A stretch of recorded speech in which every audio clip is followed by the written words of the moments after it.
So a solar cell's job is to convert light from the sun into electrical energy. And in order for us to have access to that electrical energy, we need to wire up the solar cell. But the problem is that the wires on the front of the solar cell actually block some of the incoming light.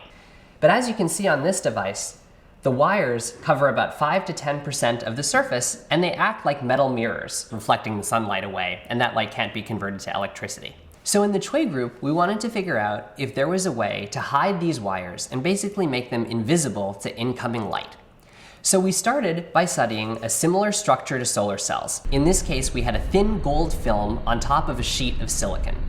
This gold film was riddled with lots of tiny holes that are on the order of a few hundred nanometers. And when you look at this surface initially, you can see that it looks like a shiny golden mirror. So next, we immersed the sheet of silicon with the gold wires on it into a chemical solution.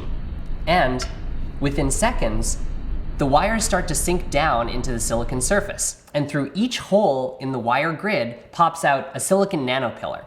As soon as the nanopillars start popping out, there's a dramatic color change in the surface. It goes from clear to red to dark purple, and this indicates that the wires are starting to be hidden from incoming light. When this process is complete, over 97% of light can be absorbed in this material, even though gold covers 65% of the surface. So the huge advantage of our design over a conventional solar cell like this one is that we can cover nearly the entire surface with metal.